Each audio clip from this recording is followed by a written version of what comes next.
안녕하십니까. 미국 트럼프 대통령에게서 드디어 한국 얘기가 나왔습니다. 미국이 많이 도와주고 있는 우방 한국이 불공평하게 미국의 높은 관세를 매기고 있다는 건데요. 이러한 트럼프 대통령 주장의 근거는 불분명하지만 한국에 대한 본격적인 압박이 임박했다는 건 분명해 보입니다. 첫 소식 워싱턴 김재용 특파원입니다. 트럼프 대통령이 결국 한국을 지목했습니다. 군사적으로 도와주는데도 평균 관세는 미국의 4배라며 우방이 손해를 입히고 있다고 주장했습니다. And South Korea's average tariff is 4 times higher. Think of that, 4 times higher. And we give so much help militarily and in so many other ways to South Korea. 한미 FTA로 대부분 무관세인데 왜 4배나 높다는 건지 근거는 되지 않았습니다. 상호 관세는 물론 방위비 증액을 위한 명백한 압박 신호로 읽힙니다. 반대로 한국이 도울 거란 말도 했습니다. 알래스카 천연가스 파이프라인 사업에 한국과 일본이 수조 달러를 투자해 참여하기를 원한다고 홍보했습니다. A gigantic natural gas pipeline in Alaska, among the largest in the world, where Japan, South Korea, and other nations want to be our partner with investments of trillions of dollars each. 또 조선업 부활을 위해 백악관에 조선업 사무국을 만들 것이라고 예고해 한국 기업의 수혜 가능성이 예상됩니다. 반면 삼성 등 우리 기업이 보조금 혜택을 받던 반도체법은 폐지한다고 했습니다. 무려 100분이나 이어진 연설은 이례적으로 어수선했습니다. 공화당은 트럼프와 USA를 외쳤고 민주당은 당신은 왕이 아니다, 거짓이다 이런 손팻말을 들고 항의했습니다. 한 의원은 야유를 보내다 쫓겨났습니다. 그래도 트럼프는 시종 일관이었습니다. 트럼프 2기는 최고라고 자화자찬했습니다. 임기 첫 한 달만 보면 자신이 역대 대통령 중 1등이라고 했습니다. It's our presidency. It is the most successful in the history of our nation. Do you know who number 2 is? George Washington. 초미의 관심사였던 우크라이나 문제에선 젤렌스키 대통령이 편지를 보내와 자신의 강력한 리더십을 인정했고 또 광물 협상도 서명할 준비가 돼 있다는 의사를 전했다며 자신은 야만적 충돌을 끝내기 위해 끊임없이 노력한다고 강조했습니다. 워싱턴에서 MBC 뉴스 김재용입니다. 자, 그럼 명태균 씨 사건 수사가 진행 중인 곳이죠. 창원지검 연결하겠습니다. 구민지 기자. 검찰이 오늘은 강혜경 씨를 불러서 조사하고 있는데 조사 아직 진행 중입니까? 네, 서울중앙지검 수사팀은 오늘 오후 2시부터 강혜경 씨를 이곳 창원지검으로 불러 참고인 신분으로 조사했습니다. 조사는 조금 전 끝났는데요. 오늘은 오세훈 서울시장 관련 의혹에 질문이 집중됐다고 합니다. 오 시장의 후원자였던 김한정 씨가 여론조사 비용 3,300만 원을 대신 냈다는 의혹인데요. 최근 검찰은 김 씨의 자택 등을 압수수색하기도 했습니다. 오 시장 측은 의혹을 전면 부인하고 있습니다. 명 씨와 만난 적은 있지만 2021년 2월 중순부터 관계를 끊었고 김 씨가 여론조사 비용을 댄 사실도 몰랐다는 입장입니다.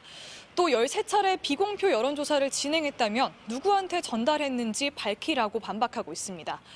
검찰은 미래한국연구소에서 여론조사 실무를 담당한 강 씨를 상대로 오 시장 측 반박이 맞는지 사실관계를 따져 물은 걸로 알려졌습니다. 특히 오세훈 시장과 직접 통화했다는 명태균 씨 진술이 맞는지도 여러 차례 확인한 걸로 전해졌습니다. 검찰은 오세훈, 홍준표 시장의 여론조사 비용 대납 의혹을 규명하기 위해 내일은 김태열 전 미래한국연구소장을 불러 조사할 예정입니다. 오세훈 시장 외에 윤석열 대통령 부부 수사는 어떻게 진행이 되고 있습니까? 대선 당시에 명태균 씨로부터 무성 여론조사를 받고 그 대가로 김영선 전 의원 공천에 개입했다는 의혹이잖아요. 네, 말씀하신 윤 대통령 부부의 공천 개입 의혹, 이번 수사의 핵심이죠. 검찰이 관련 수사에도 뒤늦게 속도를 내는 모양새입니다. 검찰은 지난주 이틀간 소환 조사했던 명태균 씨를 내일 다시 불러 조사를 이어나갈 계획입니다. 이번 조사도 이틀 일정으로 예정돼 있습니다. 윤 대통령과 김 여사에 대한 직접 조사를 위해 명 씨를 불러 사실관계를 확실하게 다져나가는 거라는 분석이 나옵니다. 검찰이 앞으로 명 씨 조사를 몇 차례 더 이어가면서 윤 대통령 부부에 대한 질문지를 작성할 걸로 보입니다. 윤 대통령 부부를 언제 조사할지도 관심이 집중되는데요. 검찰 입장에서는 아무래도 부담이 덜한 윤 대통령 탄핵 심판 선고 이후일 거라는 전망이 지배적입니다. 지금까지 창원지검에서 전해드렸습니다. 국민의힘 한동훈 전 대표가 12.3 비상계엄 당시 그날 밤 계엄을 막지 못하면 유혈 사태가 발생하고 나라가 망할 것 같다고 판단해 국회로 향했다고 밝혔습니다.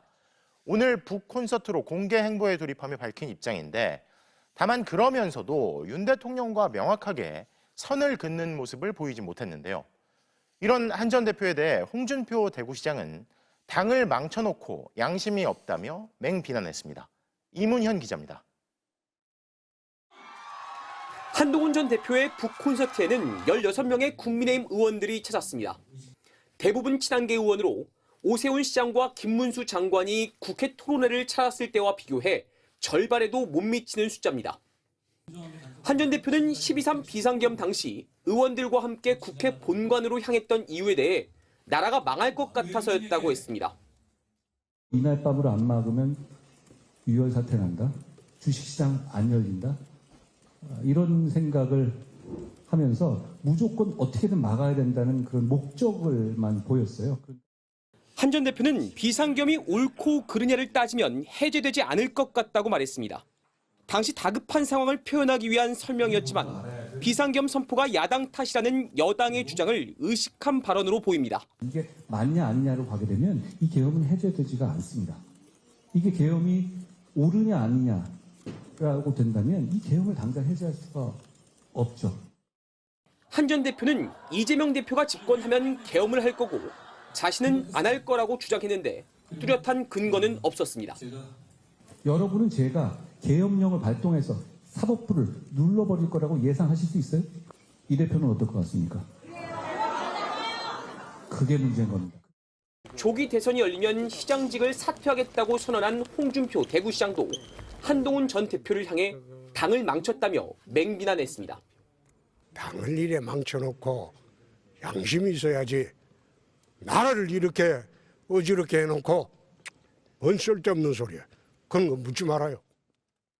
국민의힘 안철수 의원은 부산을 찾아 개헌 이야기를 꺼냈고 대선 출마에 신중한 태도를 보였던 오세훈 서울시장도 조기 대선 가능성에 대비한다며 진전된 입장을 내놨습니다. MBC 뉴스 이문현입니다. 성폭력 혐의로 수사를 받게 된 장제원 전 의원이 누명을 벗고 돌아오겠다며 국민의힘 탈당 의사를 밝혔습니다.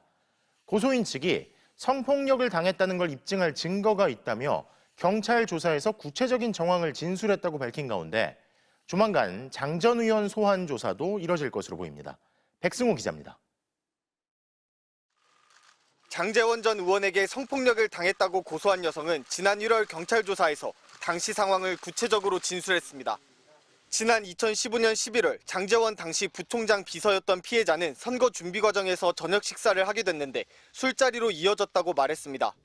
피해자는 중간에 기억을 잃었는데 눈을 떠보니 호텔 방 안이었고 장 전 의원에게 성폭력을 당했다는 걸 알게 됐다는 겁니다. 자신은 2차 술자리까지 기억나는데 전화기를 확인해 보니 호텔에서 3차로 와인바를 들러 방으로 온 것도 알게 됐다고 했습니다. 피해자 측은 이어 가해자가 장 전 의원임을 입증할 근거를 경찰에 제출했다고 밝혔습니다. 자료에는 장제원 전 의원이 사건 직후 피해자에게 보낸 문자 메시지가 포함된 걸로 알려졌습니다. 장 전 의원이 피해자에게 수차례 왜 말도 안 하고 갔느냐, 빨리 전화 달라는 취지로 문자 메시지를 보냈다는 겁니다. 피해자 측은 또 사건 직후 괴로워하며 출근도 못하던 피해자에게 장 전 의원이 2천만 원을 줬다고 말했습니다.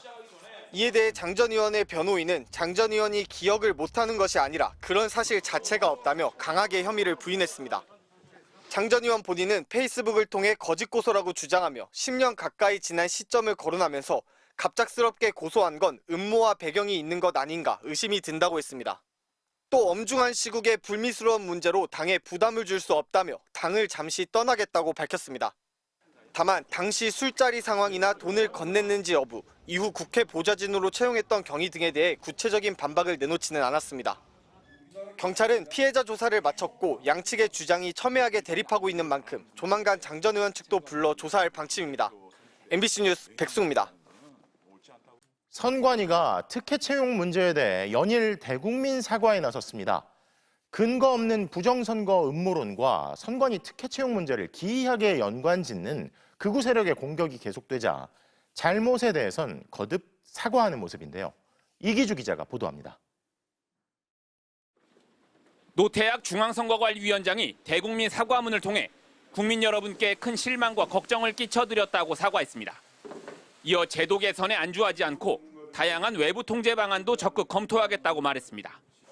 채용 비리에 연루된 고위직 직원과 자녀가 37명에 이른다는 감사원의 감찰 결과가 나오자 2년 만에 다시 고개를 숙인 겁니다.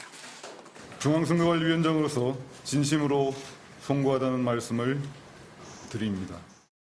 헌법재판소가 지난달 27일 감사원의 선관위 직무감찰은 위헌이라고 결정했고 동시에 같은 날 감사원은 마치 항변하듯 선관위의 채용비리 감찰 결과를 내놨습니다.